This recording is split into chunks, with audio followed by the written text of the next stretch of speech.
کنفرانس در مقر سازمان ملل، حفاظت اشرف و التزامات ملل متحد، با حضور رئیس جمهور برگزیده مقاومت، ژنو، 21 سپتامبر 2011، 30 شهریور 90.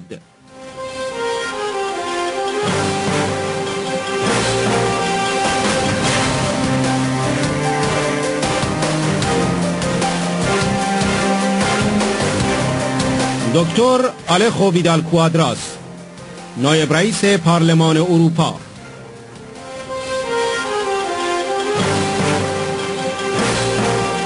استراون استیونسون، رئیس هیئت رابطه با عراق در پارلمان اروپا.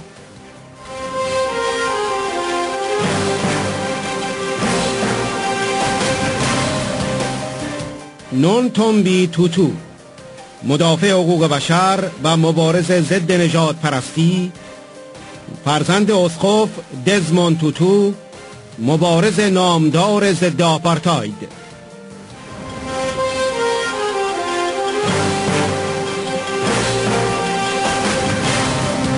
پروفسور روس وجبود، رئیس بخش حقوق بین الملل دانشگاه جان هاپکینز، عضو هیئت امنای سیاست دفاعی آمریکا 2003-2009.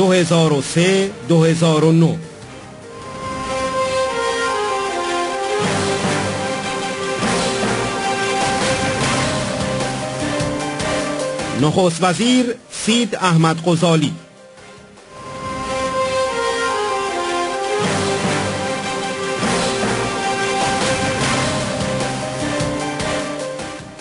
پروفسور آلفرد زایاس، مشاور حقوقی ارشد کمیسر عالی حقوق بشر به مدت 22 سال، استاد حقوق بین الملل در ژنو.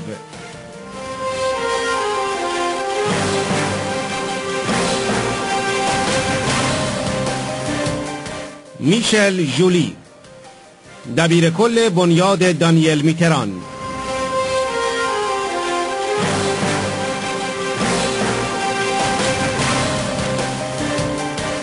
کریستیان پرگو، رئیس مشترک شورای قانونگذاری ژنو، استاد دانشگاه ژنو.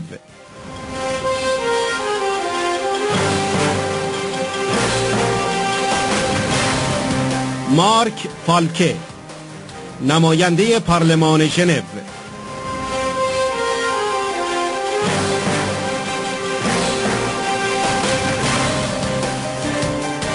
گیا فرانکو فاتورینی، رئیس مشترک جنبش علیه نژاد پرستی و برای دوستی خلقها، نماینده مراپ در ملل متحد.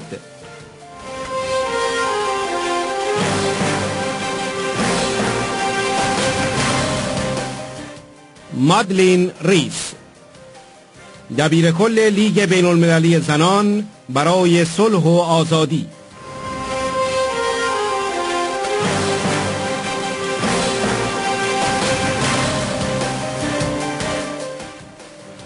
کارن پارکر، رئیس انجمن توسعه بین المللی آموزش، دارای رتبه مشورتی ملل متحد.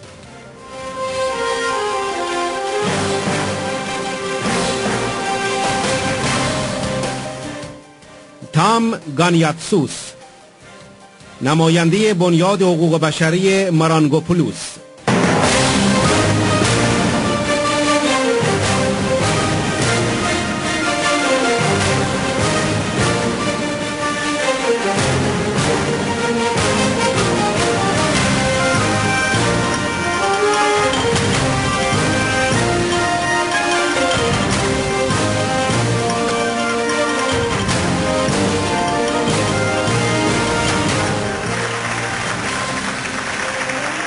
کنفرانس در مقر سازمان ملل، حفاظت اشرف و التزامات ملل متحد، با حضور رئیس جمهور برگزیده مقاومت، ژنو، 21 سپتامبر 2011، 30 شهریور 90.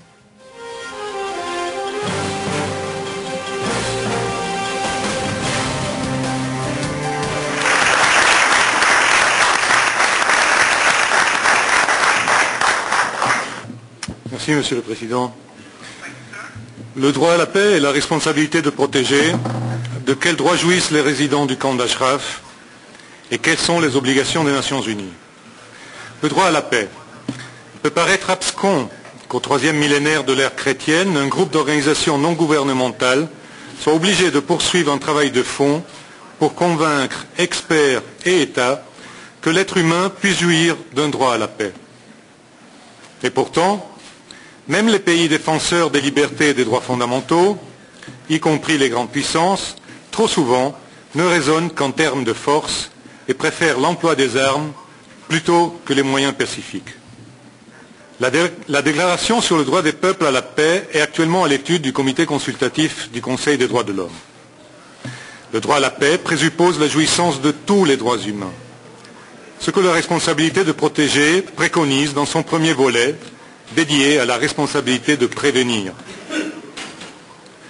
De plus, le projet de déclaration à l'étude contient une section relative à la sécurité de l'être humain, qui préconise entre autres que, et je cite dans la version originale anglaise, "Everyone has the right to human security, which includes freedom from fear and from want. Everyone has the right to be protected from genocide, war crimes, the use of force in violation of international law, ethnic cleansing and crimes against humanity. If states are unable to prevent these crimes from occurring within their jurisdiction, they should call on member states and the United Nations to fulfill their responsibility in keeping with the Charter and international law. States and the United Nations shall include into mandates of peacekeeping operations the comprehensive and effective protection of civilians as a priority objective. La responsabilité de protéger. Le concept avait été adopté par le sommet des chefs d'État et de gouvernement de 2005 qui a eu lieu à New York. Mais c'est seulement depuis le début de cette année, avec l'adoption par le Conseil de sécurité des résolutions 1973 et 1975 portant sur la protection des civils en Libye et en Côte d'Ivoire, que la responsabilité de protéger a été portée sur le devant de la scène politique internationale. Certes, son application est lacunaire, dans la mesure où, pour l'heure, la communauté internationale semble vouloir ignorer le premier volet, qui consiste dans la mise en œuvre de mesures préventives, telles que le respect du droit des peuples à l'autodétermination, la protection et la promotion de tous les droits humains, y compris le droit au développement, mais aussi la promotion de la bonne gouvernance, la révision des règles du commerce international, le contrôle démocratique des dépenses d'armement.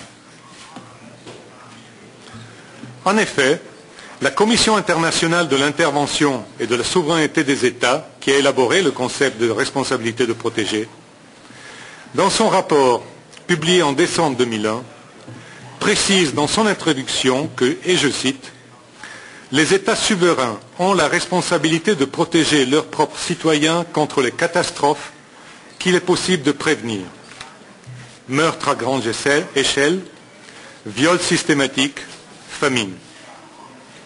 S'ils ne sont pas disposés à le faire ou n'en sont pas capables, cette responsabilité doit être assumée par l'ensemble de la communauté des États. »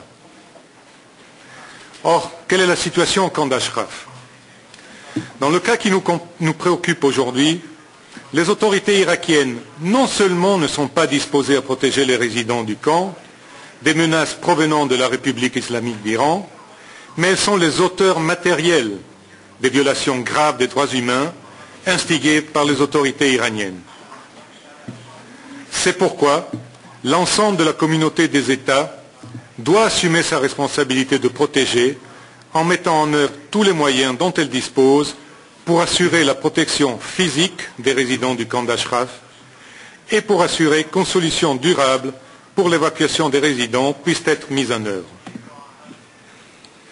Les appels que nous lançons depuis 2009, de concert avec d'autres organisations, sont restés sans réponse pour l'heure, même si la haut-commissaire aux droits de l'homme, au mois d'avril dernier, s'est émue des événements qui ont eu lieu au camp d'Ashraf.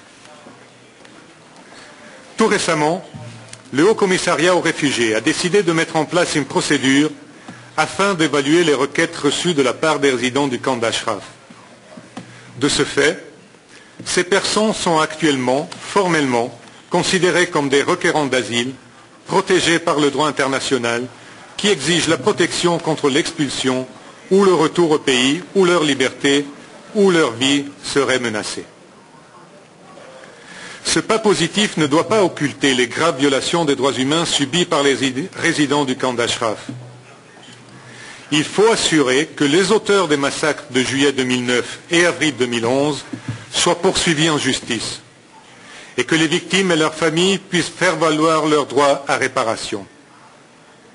C'est pourquoi nous continuons de demander à la haut-commissaire aux droits de l'homme de dépêcher une mission d'enquête sur les massacres perpétrés par l'armée irakienne et d'établir au camp d'Ashraf, de concert avec une amie, un groupe de surveillance du respect des droits humains des résidents. Je vous remercie.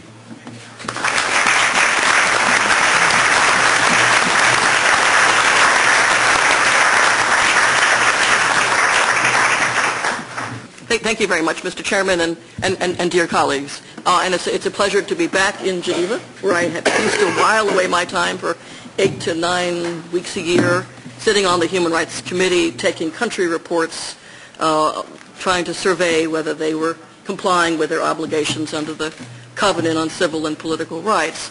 Those obligations, however, are also inherent in the UN Charter in Articles 55 and 56. So even countries that haven't signed the Covenant on Civil and Political Rights are also still bound to obey the demand that one respect the right to life, the right against torture, the right to humane treatment of all persons. And therefore, I think my presence here today, in a very real sense, is a continuation of that work. Now, if you haven't seen the statement of the High Commissioner for Refugees, you should. This is sort of the Magna Carta in which the UN High Commissioner for Refugees has indeed recognized that these folks are under United Nations legal protection. Camp residents who have submitted requests are accordingly now formally asylum seekers under international law whose claims require adjudication. And international law requires that they must be able to benefit from basic protection of their security and well-being. Lived through so many massacres. In Rwanda, in Srebrenica, to have another one, 3 strikes, we're out. It really is just unacceptable to have forewarning. Whatever one's view of the merits of the people, of the cause, that doesn't matter. You can't have the UN present with forewarning, doing nothing, and have R2P, responsibility to protect, survive as a viable concept, an idea that was put forward by Kofi Annan and has been adopted by Ban Ki-moon. So I would put to you that, at least in legal terms as well as moral terms, each person in that camp now is under formal UN legal protection, and there is a right to have a preliminary measure, essentially an injunction against either Maliki himself or some of the gentle persons he may allow in across the border to do dirty work against the camp. Now, on the idea of observers, they have been used in many prior situations. UN MOs, UNMOs, UN military observers. They're not armed. They were used in the Prevlaka Peninsula. They've been used in many situations. They, of course, expose themselves to some vulnerability themselves. That comes with the territory of choosing to discharge this role. But it's not as if the UN has never done this before. Their instructions may be to report and retreat, but they're there to report and to avoid any question of what happened, any suggestion that film is not accurate, and frankly to bear moral witness. Now, from a, if I may, a particularistic U.S. point of view, speaking only for myself, but I have a funny background of part national security, part human rights. We didn't fight the war in Iraq to allow Iran to wield its heavy hand throughout the region. It was not intended to allow Iran to become hold the whip hand over Iraq, over Syria, over Lebanon. That's not a fundamentalist solution to anybody's conflict. It's one that would make a mockery of what we tried to do in Iraq. In terms of where the politics on this lie, I'll just tell you that in the U.S. We have a very contentious capital People don't socialize together. They don't have parties the way they used to. Republicans don't talk to Democrats. They don't go bowling together. But one thing they agree on is this issue. There is bipartisan support across the aisle on protection of Ashraf. From Ileana Ros-Lehtinen, who's a tough cookie from Florida, who's the chairman of the House Foreign Affairs Committee, to Sheila Jackson Lee, who's from New York City originally, like I am, and moved to Texas, and is a congresswoman from Texas, to Ted Poe, who has openly said that he sees UN appropriations as being importantly linked to the performance of the UN on this issue. So this is a right, left, and center issue. It is not one that has any ideological schism in the U.S. And I think that, too, should be a warning to Maliki that whoever's president next time, he's still going to be in trouble if he allows mistreatment, commissions mistreatment to go forward. But I'm also just concerned for the enterprise itself. Again, with the coining of R2P, responsibility to protect, which was, I think, perhaps the finest product of Kofi Annan's distinguished tenure as Secretary General. So I do think here that the lesson that should be sent respectfully to the High Commissioner for Human Rights and certainly to Mr. Maliki of Iraq is that this is a bright line for the U.S., a bright line for the UN, and one that really ought not to be crossed, both for his sake and for ours. Thank you.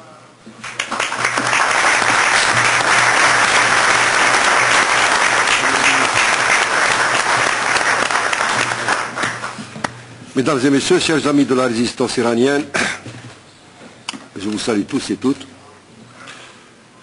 avec respect et avec l'expression de ma fidèle amitié. Permettez-moi de consacrer quelques secondes à une adresse que je voudrais faire à deux grandes dames. La première, Danielle Mitterrand, dont nous avons appris, en tout cas certains d'entre nous, par les médias hier, qu'elle a été hospitalité d'urgence à l'hôpital Georges Pompidou. De tout cœur, je lui dis que nous avons confiance qu'elle saura faire face à ce nouveau défi, comme elle a su faire face toute sa vie aux défis que posent les grandes causes, les plus difficiles et les plus nobles. La deuxième grande dame, vous, Madame la Présidente et chère sœur Rajadi. Nous sommes autour de vous aujourd'hui, bien sûr, pour dire tout haut, pour crier notre préoccupation majeure du moment relativement aux conditions nécessaires à réunir d'urgence pour assurer aux habitants d'Ashraf protection, sécurité, dignité et liberté.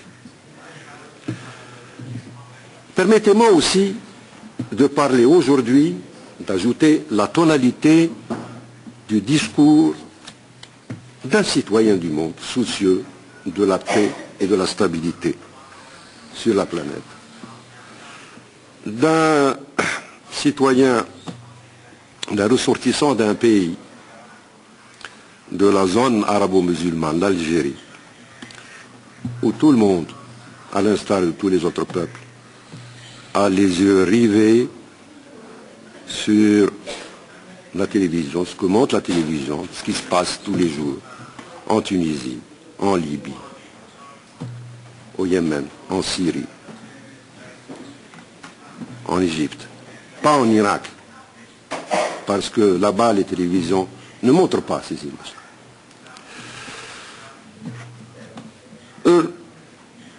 Car ce monde, je vous dis, nous sommes concernés, pourtant, directement concernés, par ce qui se passe en Irak, quand nous vivons ce que l'on a appelé jusqu'à maintenant le printemps arabe. J'y reviendrai tout à l'heure. Je voudrais attirer l'attention que cette préoccupation qui est la nôtre ici, vis-à-vis d'Ashraf, il est urgent que la communauté internationale, dans son entièreté, et à commencer par la partie où je suis moi personnellement, c'est-à-dire la sphère arabo-musulmane. Car ce qui s'est passé hier à Ashraf, ce qui s'y passe aujourd'hui, ce qui peut s'y passer demain, a un impact direct à court terme et à moyen terme sur le cours des choses dans les autres parties de la sphère arabo-musulmane et bien au-delà, je veux dire bien au-delà des frontières iraniennes. En Irak, c'est déjà fait. Alors, je vous l'ai dit tout à l'heure, le premier résultat de la guerre de 2003 a été qu'on a livré l'Irak à l'Iran. De ce fait, ni l'Europe, ni les USA ne pourront sortir indemnes de quelque chose si ça se passe mal, à Dieu ne plaise, à Ashraf. Et plus généralement dans la problématique iranienne. De prime abord, la question d'Ashraf se présente d'apparence comme une grave et triple offense. Premièrement, aux droits humanitaires et moraux d'une communauté de 3500 personnes. Deuxièmement, une grave violation du droit international.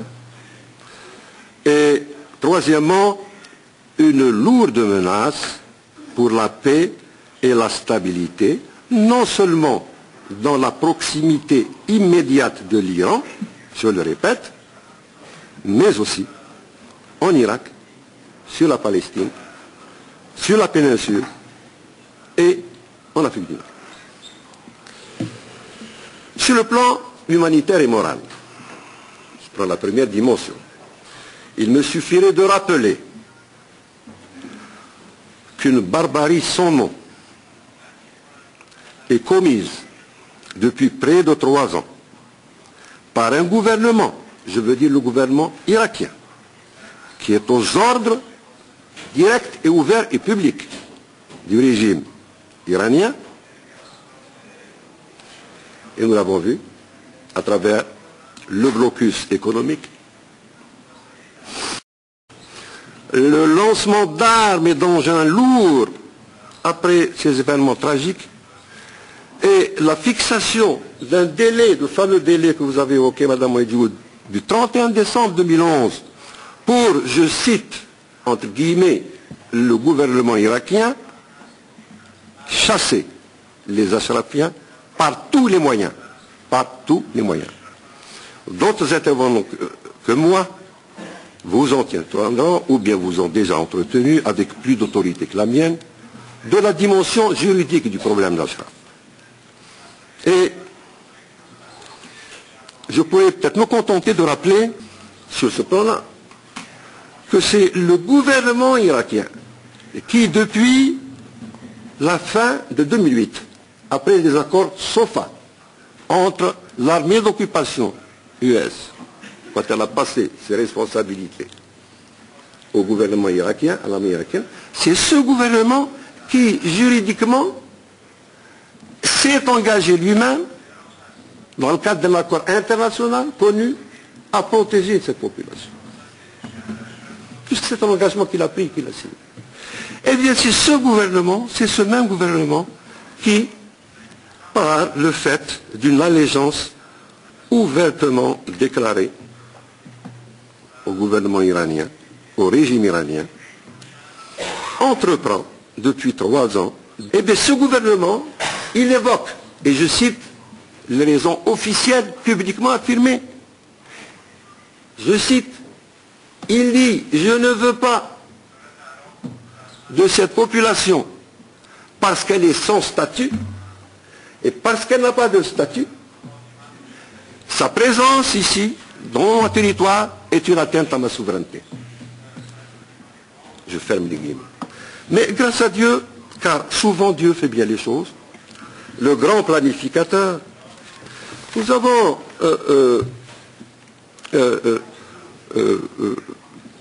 enregistré tous avec une grande satisfaction, reconnaissance, la nouvelle position qui a été officiellement proclamée par le Haut Commissariat aux réfugiés.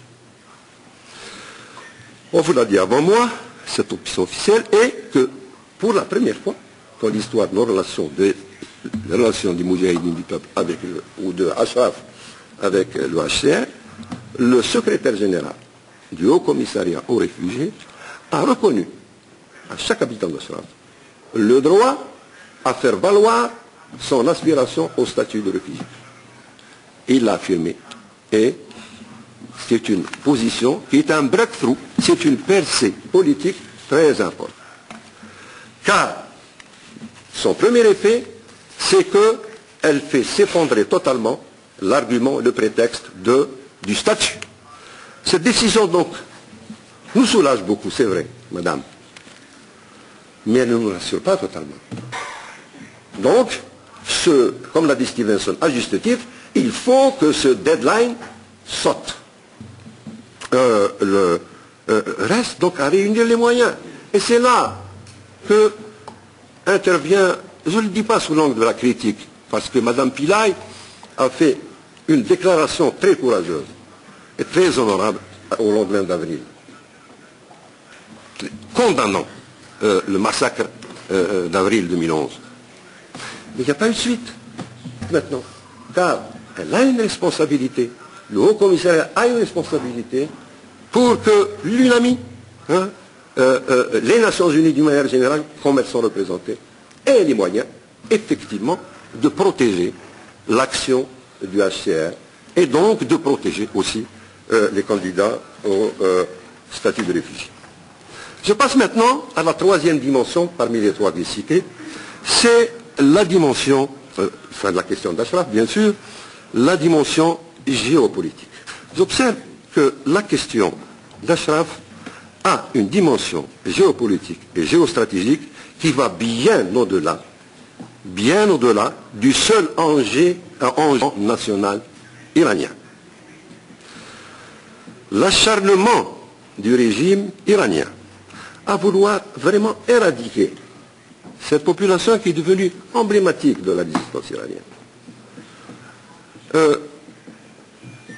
n'est que la cruelle expression d'une stratégie acharnée elle-même sur le plan intérieur à perpétuer la domination sur un peuple par un régime ONI et par conséquent à abattre l'ennemi numéro un. Qui est l'ennemi numéro un? C'est l'organisation qui est la plus capable de mettre par terre ce régime et qui est actuellement entravée malheureusement par les puissances occidentales et la plus grande d'entre elles. C'est une stratégie bien connue qui est consubstantielle à tous les régimes autoritaires.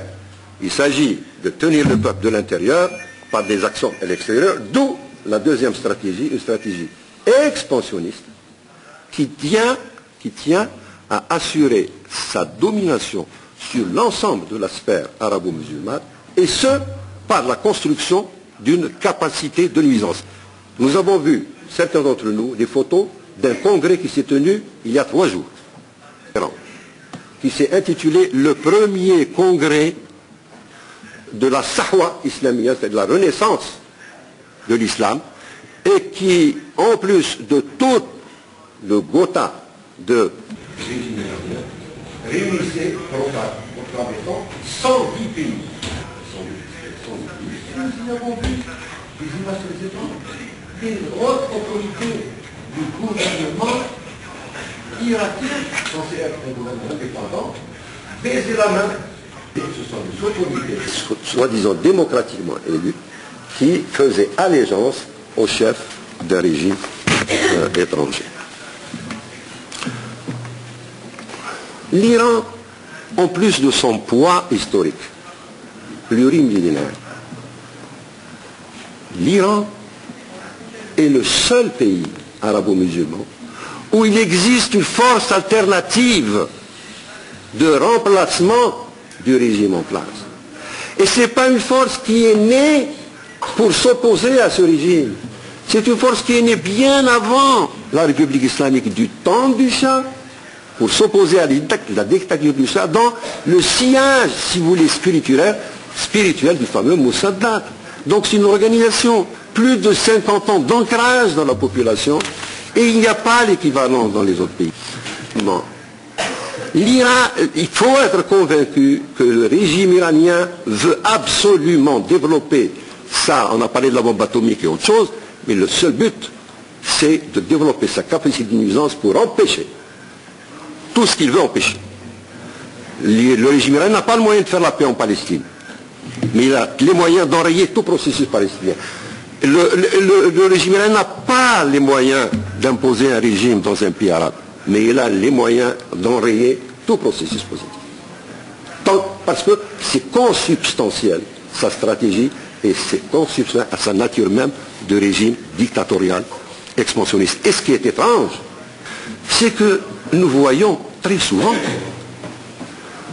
une sorte de paradoxe, où l'administration américaine d'un côté, l'administration ou le régime iranien de l'autre côté, qui se présentent comme des ennemis irréductibles, souvent se trouvaient du même côté sur le plan.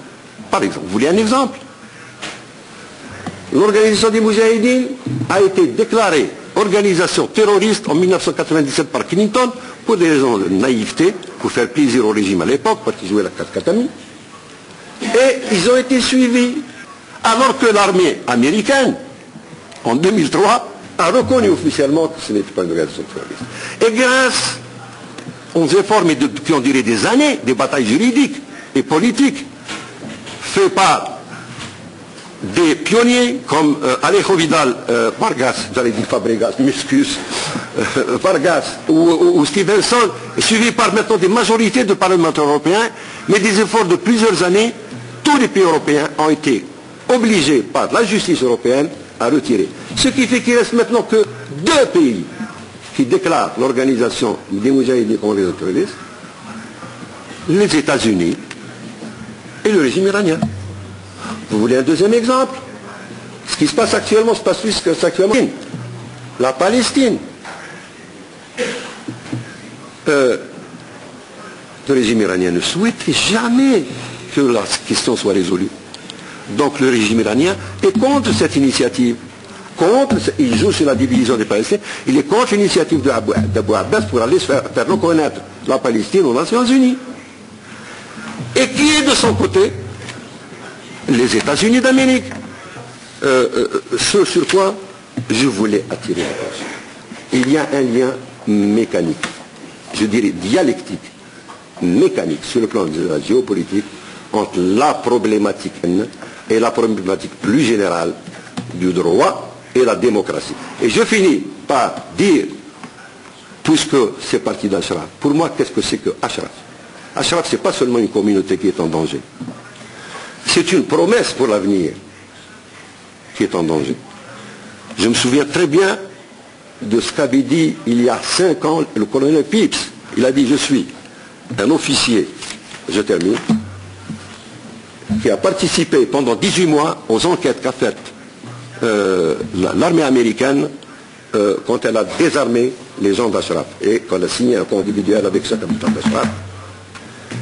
Il a dit, je fais partie des gens qui ont participé, c'est le colonel Philippe, qui ont participé à cette enquête-là.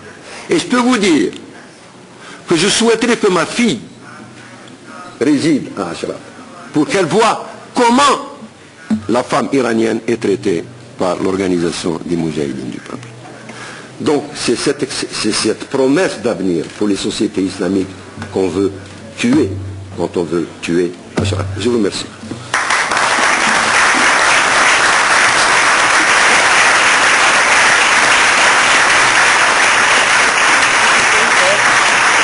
Je vous remercie, Madame la Présidente, chers amis d'Ashraf. Nous devons rester mobilisés pour sauver Ashraf. Nous devons rester mobilisés. Certes, nous nous réjouissons que le HCR ait enfin reconnu aux habitants du camp d'Ashraf un statut de demandeur d'asile. Mais qu'a-t-il fallu pour que nous ayons enfin ces nouvelles? Il a fallu des années de souffrance. Il a fallu la barbarie de ce qui s'est passé en avril de cette année. Il a fallu toutes ces souffrances-là pour qu'enfin quelque chose bouge.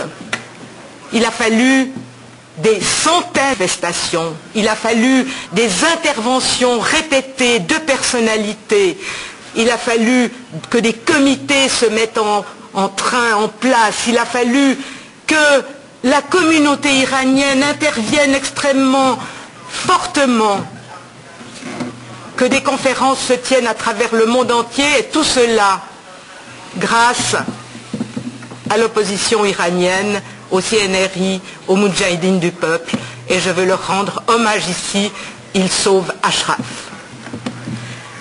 Cependant, je ne peux pas me retrouver dans ces murs sans rappeler la mémoire de Kazem Radjavi.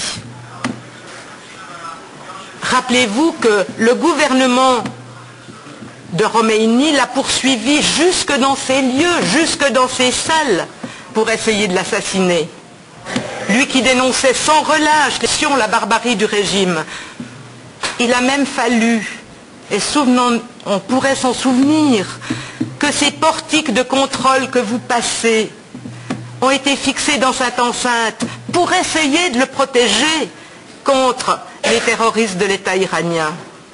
Ces portiques, depuis lors, sont toujours là. Lorsque vous les passez, rappelez-vous qu'ils ont été mis à cet endroit contre la sauvagerie des mollahs qui n'a pas cessé. Vous le savez, ces portiques n'ont pas empêché l'Iran de Khomeini d'assassiner Kazem Radjavi le 24 avril 1990 près d'ici. Rappelons-nous aussi que ce crime est resté impuni, comme reste impuni de trop nombreux crimes du gouvernement iranien. Et les assassins vivent en toute impunité. Mais si Kazem était là aujourd'hui, il serait là avec nous au premier rang des défenseurs d'Ashraf. Vous savez bien que le régime iranien poursuit dans sa course à la répression. Et nous avons réellement affaire à un régime hors la loi, un régime, nous ne le répéterons jamais assez, qui réprime sauvagement son propre peuple. Madame Radjavi tout à l'heure a parlé de 23 pendaisons en un jour. Et voilà encore que ce régime annonce sans vergogne qu'il ne laissera pas entrer le rapporteur spécial des Nations Unies pour enquêter sur les violations des droits de l'homme en Iran. Il faut que cela soit dénoncé. On le sait aussi, ce régime méprise les mises en garde de l'Agence internationale de l'énergie atomique au sujet de ses activités clandestines dans le domaine nucléaire.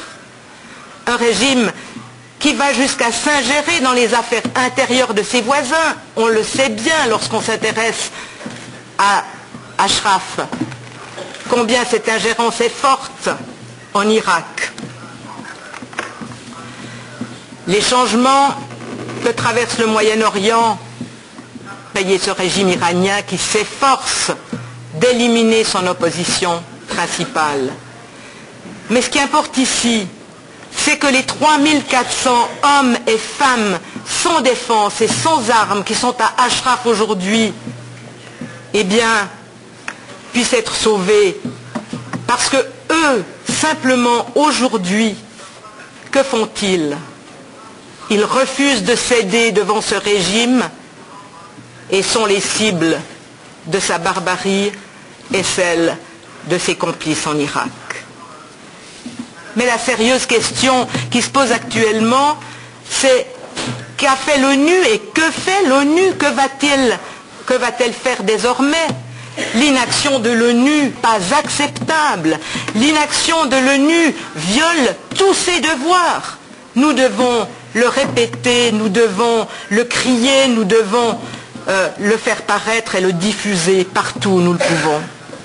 Présence de 24 heures sur 24 de la part des observateurs onusiens, une tâche qui n'a que trop tardé. S'ils avaient été présents le 8 avril, pensez-vous que l'attaque aurait eu lieu de cette manière-là? Pensez-vous que cette attaque aurait tué ces 36 femmes et hommes qui vivaient pacifiquement dans le camp d'Ashraf? La preuve est qu'entre octobre 2009 et juillet 2010, où ces observateurs étaient présents, il y a eu moins de pression et moins de menaces contre Ashraf. C'est pour ça que, chers amis et chers amis d'Ashraf, alors que nous sommes dans ce haut lieu des droits de l'homme, aujourd'hui, une de nos principales demandes, de notre principale exigence va à Madame Pillay, au commissaire des droits de l'homme. Et notre exigence est très claire et très pratique. Madame Pillay, c'est urgent. La protection d'Ashraf est urgente. Agissez aujourd'hui même. Vous ne pouvez attendre qu'il soit trop tard. Les habitantes et les habitants d'Ashraf attendent vos décisions. Nous les attendons. Ils ont besoin de vous. Ils comptent sur vous et nous voulons compter sur vous. Je vous remercie.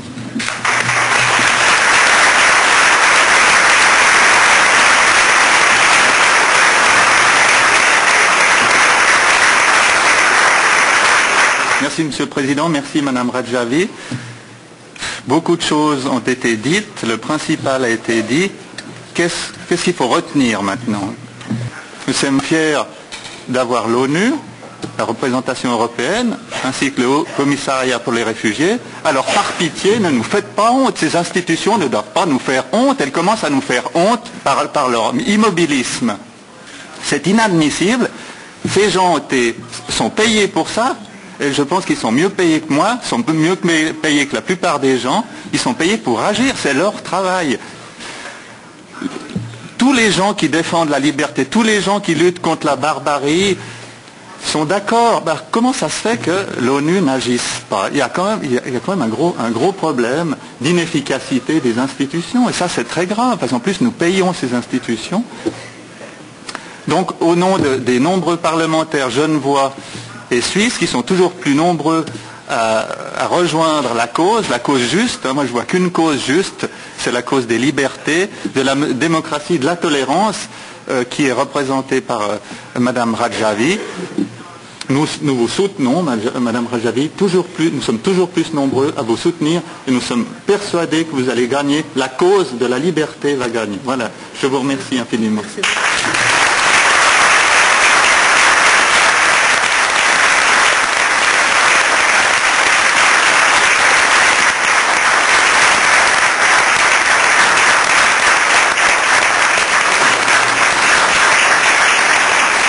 Thank you for giving me the floor.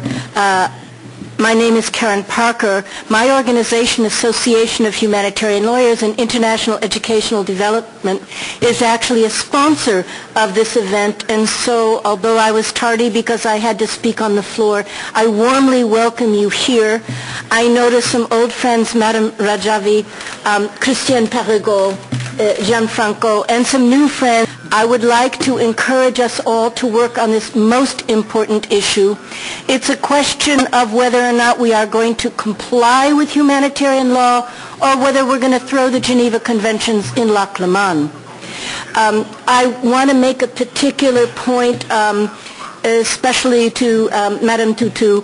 The United States has residual liability because it was the United States who initially took over Camp Ashraf and then turned it over to Iraq. So we do need to also specifically focus not only on Madame Pillay, not only on the Security Council, not only on Secretary General Ban Ki-moon, but we really have to focus on the United States as well. In part, it was the putting of the Iranian opposition on a terrorist list rather than recognizing the application of humanitarian law to the situation, which actually brings us to this room today and this situation here today with Camp Ashraf. I want Madame Radjavi to know that our organization stands always with the people in Camp Ashraf, and we wish you all the very best in the future. Thank you.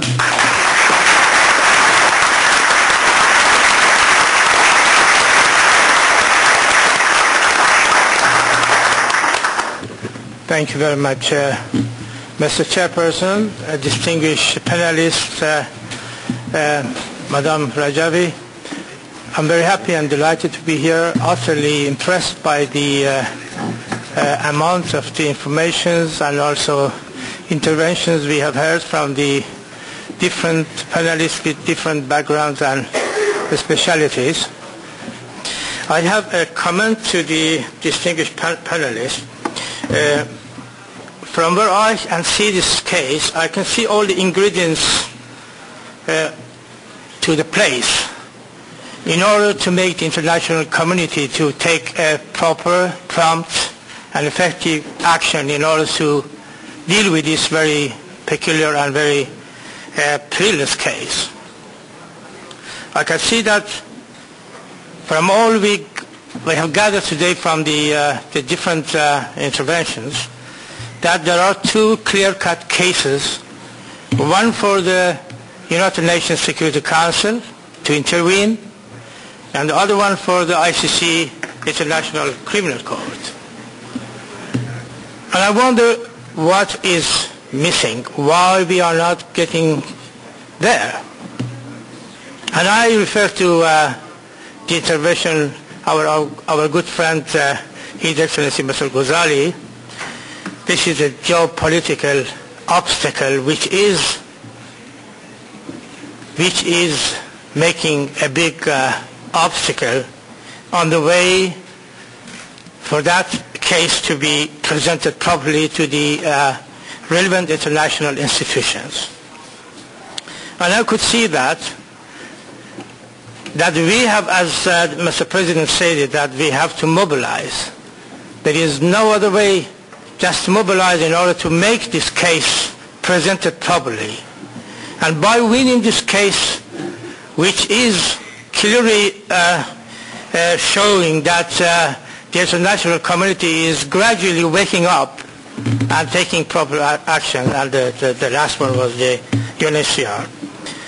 I could just tell you about the success of the case of Ashraf as a bastion of the freedom for Iran and for the region is going to be also a paradigm for the other organizations, other nations, other people who are suppressed and who have no voice and their cases are forgotten in the corridor, geopolitical and diplomatic corridors of the ministries of foreign affairs and also the corridors of United Nations bodies. Let me emphasize that the success of Ashraf is going to pave the way for the success of many oppressed organizations and the people in the world. Thank you very much.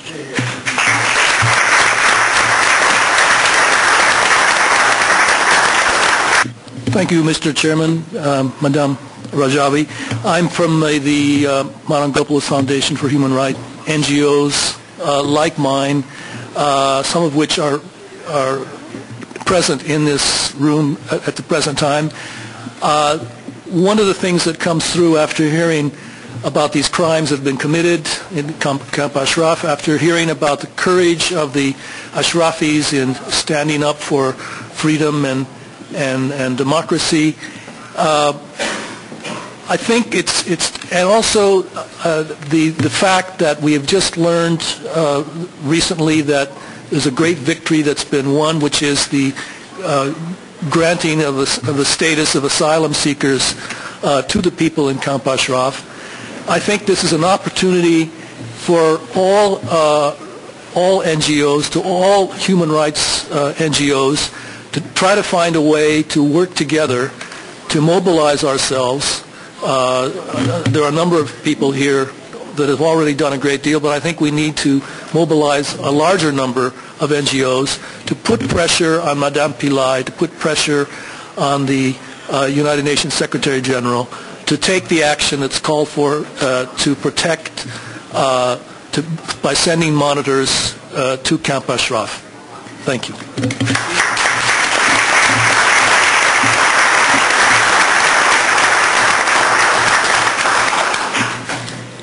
با سلام به شما و درود به تمام شهدای اشرف.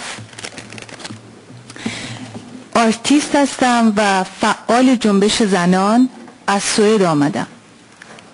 خیلی کوتاه فکر کردم که لازم اینجا یک نکته رو خیلی تاکید کنیم روشون و اون مسئله 1000 زن مبارز در اشرفه.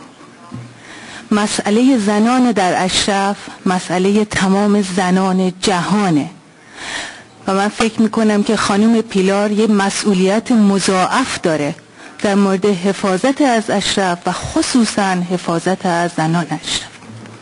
متشکرم.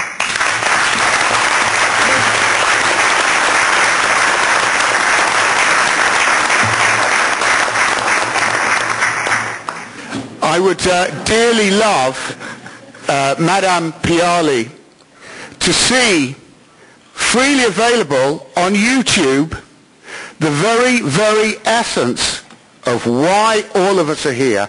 It is very, very simply demonstrated by the unbelievably brave actions in Ashraf, where women, to face the guns and bullets of the Iraqi terrorist murdering soldiers.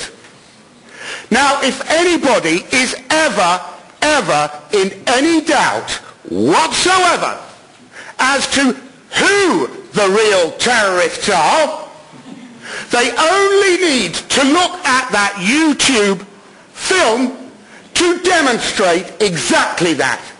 As Madame Rajavi has described, are murdering people every 8 hours. One person is killed. Can you imagine living in a regime like that? You go to your local shops and you see somebody hanging from a crane. What sort of regime do you think that is? That is a terrorist regime. The real terrorists are the Iranian regime, and that Iranian regime needs to be toppled, and the real freedom fighters who are fighting for peace and democracy unbelievably bravely, who here, I ask you, anybody in this room, who would stand up to face a hail of bullets holding a wooden shield? Who would do that in this room? I don't think I would. So start the protection of Ashraf right now, and start to do something about the true terrorists, which is the Iranian government. Thank you.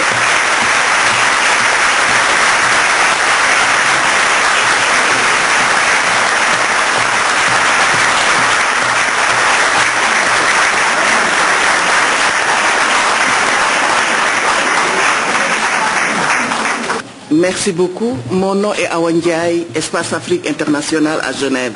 Je suis sénégalaise, vivant à Genève depuis 30 ans. Je remercie les organisateurs et principalement mon ami Faradeh pour m'avoir donné l'opportunité de prendre le train en marche et de lutter pour la défense des résidents du camp d'Ashraf.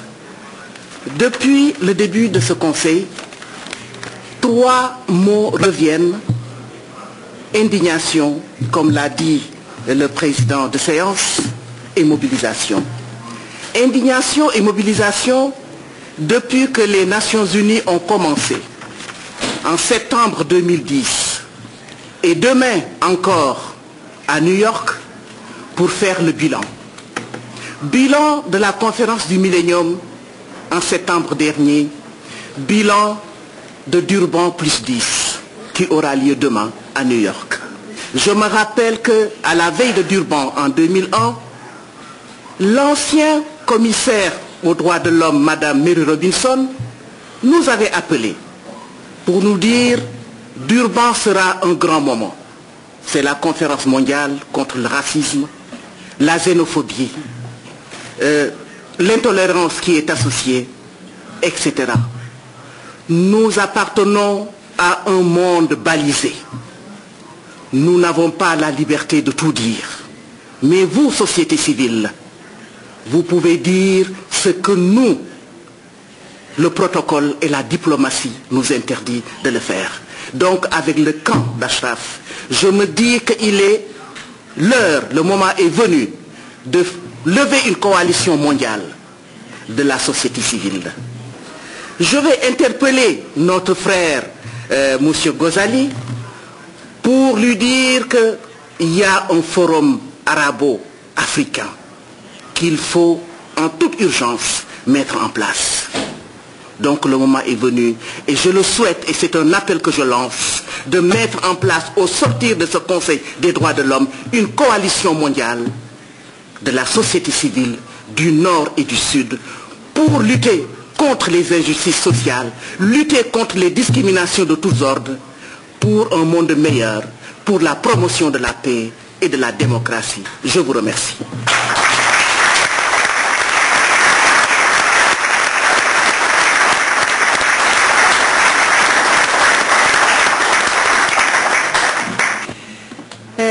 Je voudrais vous remercier, Monsieur Michel Joly et Monsieur Gianfranco, pour organiser cette réunion très importante, et spécialement dans ces situations très sensibles pour le peuple iranien et pour les résidents d'Ashraf.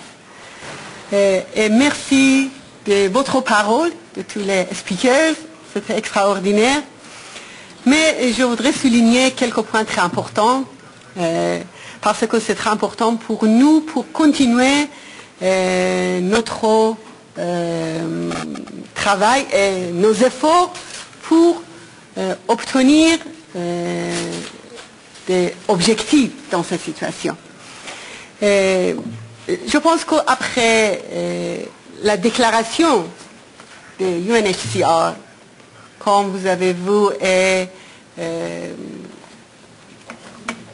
vous avez entendu les articles de cette communication, c'est très important pour première étape.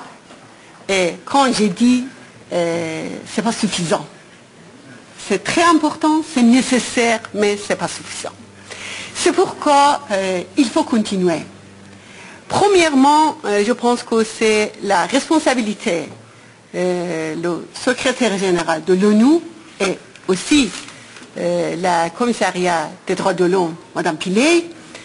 Il faut réagir tout de suite pour protection d'Ashraf. C'est pourquoi il faut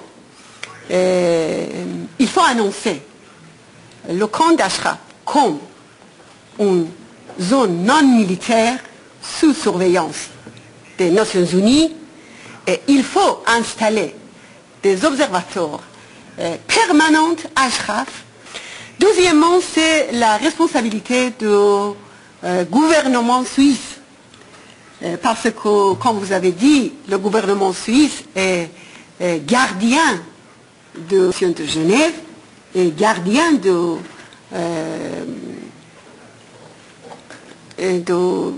l'eau internationale, et spécialement par rapport des organisations internationales ici à Genève. C'est pourquoi le gouvernement suisse a responsabilité pour la protection des résidents d'Ashraf.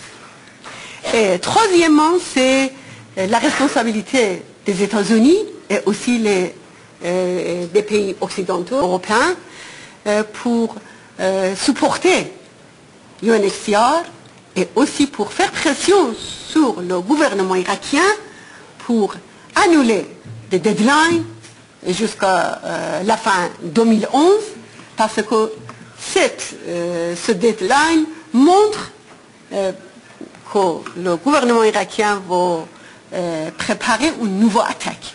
C'est pourquoi je pense que c'est nécessaire que notre campagne et cette mobilisation vont continuer jusqu'au bout pour arriver à un nouveau objectif, c'est-à-dire de supporter des UNAMI, de Mme Pillay, des Nations Unies, aux côtés des UNHCR pour protéger les résidents d'Ashraf. Merci de vos efforts et merci de cette réunion. Je suis sûre qu'un jour on peut fêter la victoire du peuple iranien, et je suis sûre qu'un jour la liberté et la démocratie et l'égalité et la paix et la coexistence pacifique et toutes les choses bien, valeurs humaines, viendra en Iran libre et démocratique. Merci beaucoup.